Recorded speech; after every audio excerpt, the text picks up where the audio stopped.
And joining us right now, the Rothman Orthopedics guest line from PhillyVoice.com, the great Seamus Clancy joins us. Seamus, all the way, by the way, from Arizona. How is it out there, my friend? Walked outside. It was 42 degrees this morning. It is definitely a different 42 degrees than the one you experienced in Philadelphia. I was wearing just a nice short sleeve button down shirt. Felt like a beautiful spring day in Philadelphia by comparison. So that's living up. I saw the sun today. That's always a positive. You reintroduced yourself to the beautiful rays of sunshine. I'm sure. I have to ask this. As far as setting the scene for us, what can you do? I know it's difficult because it's the Super Bowl and everything's going on. It's the center of the sports world right now. But can you set the scene for Eagles fans back east right now? Sure. So last night, Monday night, was Super Bowl opening night, the big media night festivities. And walking out, it was in the Phoenix Suns Arena, was where it was held in downtown Phoenix, pretty close to the Super Bowl fan experience center at the Phoenix Convention Center. And walking out there felt like you were walking out in the middle of a WWE match with the fanfare from the crowd, from the stage, from the players. And then you see the Kelsey brothers, who are destined for a career, whether they're with WWE or Hollywood or whatever they want to do. It felt theatrical. But if you were an Eagles fan in the crowd, and I don't know if Chiefs fans have any chants, have any songs, but all I heard all night, besides, Brandon Graham and Fletcher Cox over the PA system, were EAGLES chants. Wow. Is it? Can we say it already? Is it pretty much a Philly takeover in Phoenix? I'm not quite there yet. I don't want to get fans back home too excited. I won't get there yet. I am someone who is a pessimist when it comes to Super Bowl crowds, thinking that it is overtly a corporate environment, especially when you see the exorbitant ticket prices you see on the secondary market. I think Ticket IQ, that website, that app, did a tweet today. They were like, for the first time, tickets have fallen below $5,000. I was like, great. Below $5,000. Now the average fan from Bucks County, from South Philly. Exactly. That's it. Now, if they get the $4,000, I'm telling you, I'm buying you and myself a ticket. We're going out there. With the $3,000 with a flight and a couple nights of hotel rooms downtown or in Glendale by the stadium, I'm sure that'll get you set. Absolutely. There is a place. I do have to tell you, if you're at Westgate at all. I know you would never think of this because it's a desert, but there's a place called Hot and Juicy. Okay? Hot and Juicy. And what they do is they serve you a bag of steamed seafood, a bag of it, my friend. I still think about that meal. It's one of the few meals that when I was traveling a lot, I still think about to this day. Is like, oh, wow. Where did I get that great seafood dinner? Oh, that's right. Desert. But it was, I kid you not, it was fantastic. In Phoenix? It was in Westgate, which is by the stadium in Glendale. Yeah, it's in Glendale this morning. Yeah. Okay.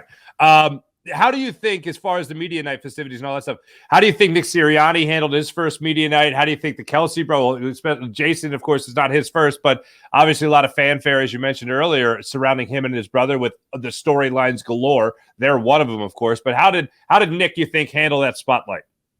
I thought it kind of went viral. The one question from some reporter asked Nick Sirianni, what player on the team wouldn't you want your daughter to date?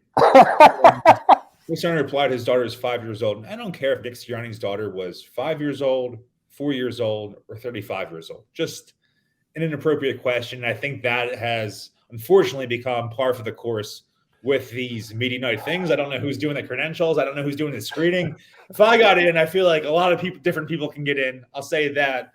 But I think he handled it well. I spoke to him, or I should say that he spoke to the media at the Eagles Hotel on Tuesday afternoon. Some Eagles players spoke afterwards, but he seemed like he has all season. A quiet confidence to him, but also just an energetic guy who spreads good vibes. If you're an Eagles fan at home, the energy in this locker room, this energy around this team is the same it has been all season. And I think it starts with Jalen Hurts, the team leader, the quarterback, cool, calm, and confident.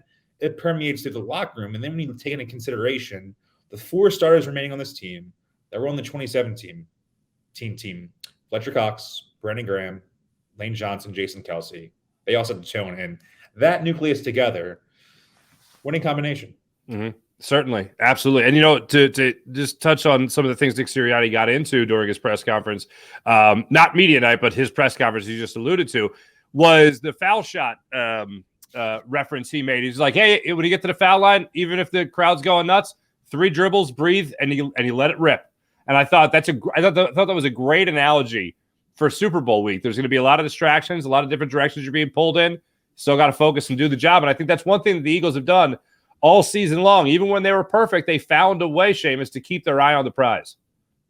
Yeah, being in the locker room at Lincoln Financial Field after the NFC Championship game, besides some of the cigar smoke and the smell in the locker room, felt like I was walking into Ashton Cigar Bar downtown.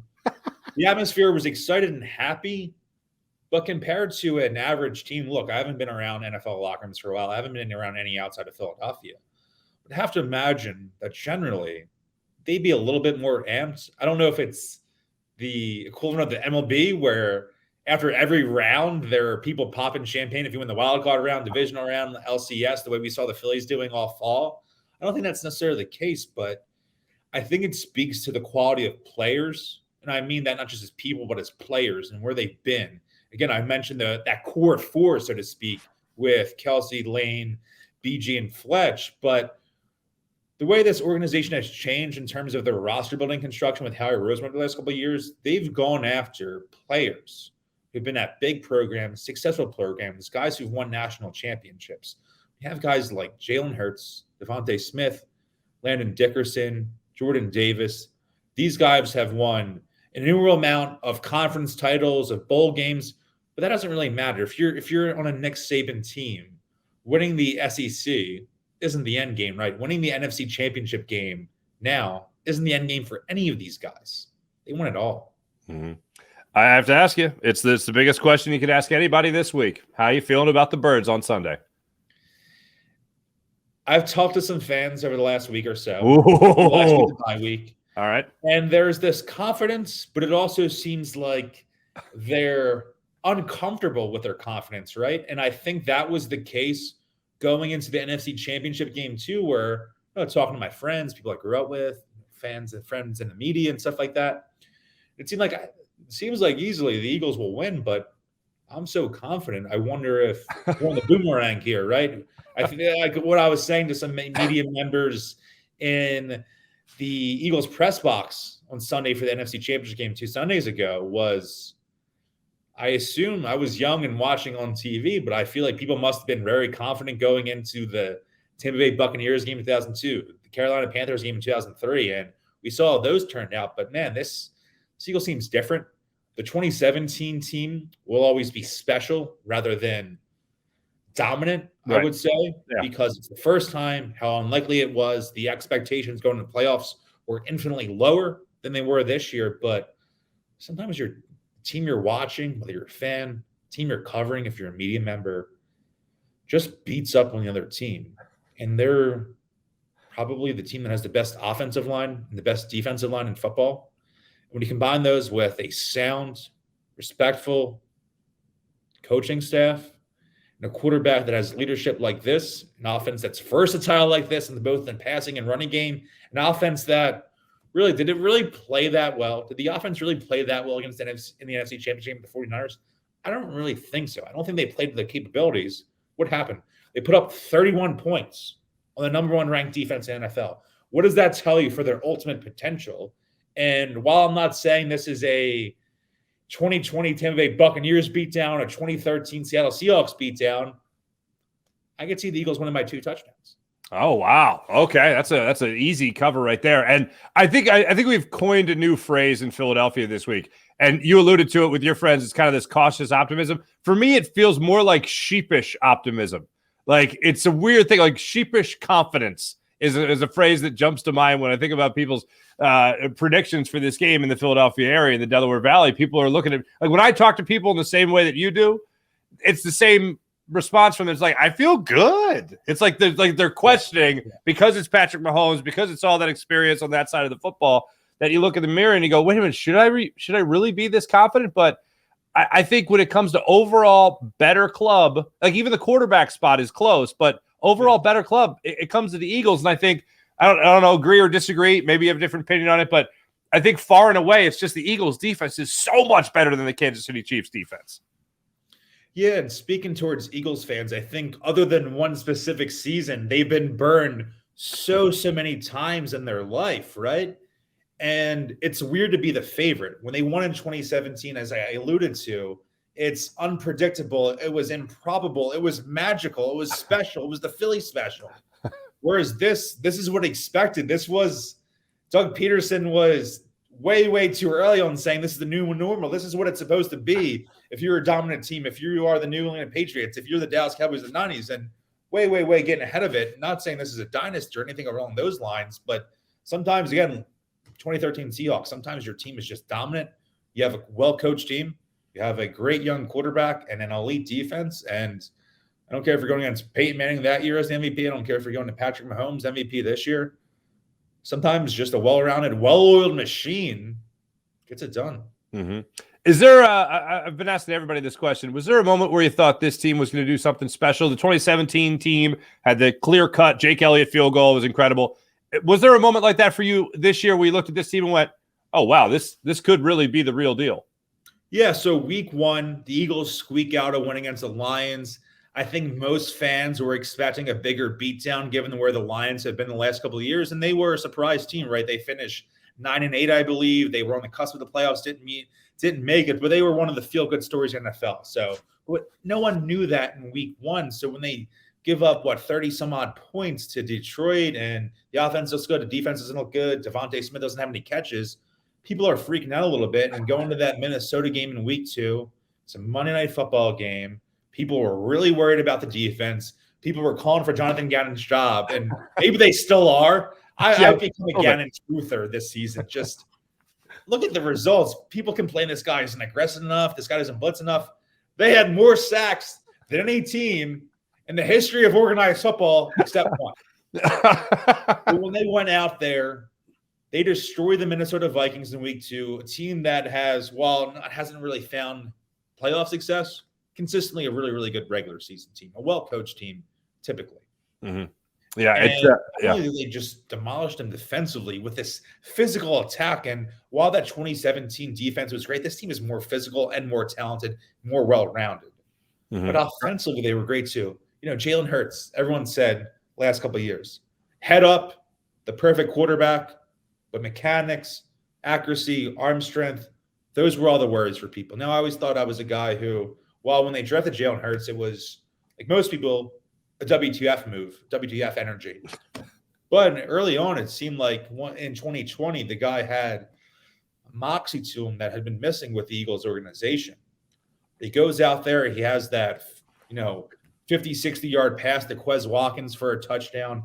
A.J. Brown looks great. Week 3, Devontae Smith has 169 yards against the Commanders, has a couple of the greatest catches I've seen in the regular season for an Eagles player. Once you saw that this offense wasn't going to be held back by Jalen Hurts in the passing game the way it might have been in 2021, but it was going to be augmented by him, it was going to be better, not just in spite of him or with him. They are not winning with Jalen Hurts this year. They were ultimately winning because of Jalen Hurts. Mm-hmm. No, I would 1,000% agree with that. Where were you on the Jalen Hurts conversation going into this season? Were you he deserves one more year? Were you he's definitely going to be the guy? Like, where were you on Jalen Hurts going into the season? Yeah, I didn't necessarily think I didn't want a Deshaun Watson move. I thought that was bad for the city, bad for the vibes for a list of reasons. Russell Wilson, he's a guy I've loved watching his entire career. I thought I was bullish on the Russell Wilson move. But even going into 2021, when people wanted to trade up for Zach Wilson, trade up for Justin Fields, I was ready to ride with Jalen Hurts. I don't think this is retrospective or retroactive. I remember I was writing for Bleeding Green Nation for a while before my Philly Voice days. And early in Hurts' rookie season, after he took over, he had some really good statistical games against the Saints. He rushes for over 100 yards in his first start, wins that game. They play against the Cardinals, and coincidentally, Arizona throws, I think, 3 touchdown passes, rushes for another touchdown. Great statistical game, even though the Eagles lose, and did a mailbag. And someone asked me, what's Jalen Hurts' ceiling? I'm like, look, if you're going to old takes expose me in 5 years, fine. But his ceiling to me is Russell Wilson. And I think that, again, you could go look it up. I hedged, I'm sure. I said, hey, you're asking me right now, what do I think this guy's ceiling is from what I've seen him and 2 NFL starts. Mm-hmm. That's what I think it was. And it was because of more so intangibles level than just pure talent, pure arm strength, everything like that. I think that goes back to the 2013 Seahawks comparison that I made. I think that's the best team in. Look at the modern NFL, the NFL, because of from like 2011 on, that's when passing offenses became what they are now. A couple really historic teams that year between Green Bay, New Orleans, New England, and the new CBA that's been in effect since then, rookie scale contracts and everything like that. That Seattle team's the best I've seen in this era. And this Eagles team really reminds me of that. Skill, talent on offense, really well coached, young quarterback that people rally around, and a defense that's ferocious. So right now, 2022, 2023 / Jalen Hurts reminds me of 2012, 2013, 2014 Russell Wilson. That's a phenomenal comparison. And just off the top of my head, if I'm not mistaken, the Seahawks signed Matt Flynn, I believe, that offseason after he had like 20 or 30 mil guaranteed. They draft Ross in the third round or second round, third round. Same round, same year as Nick Foles. Yep, yeah. And the Eagles, obviously the infamous story, the Eagles wanted them, and they took Vinny Curry over him, and then they thought they were going to take him later. They thought they'd get him, and they get Foles, and in the end, it's a wash, right? You get the Foles story, he leaves, comes back, but he doesn't come back if he wasn't here for begin with. So it is what it is. Mm-hmm.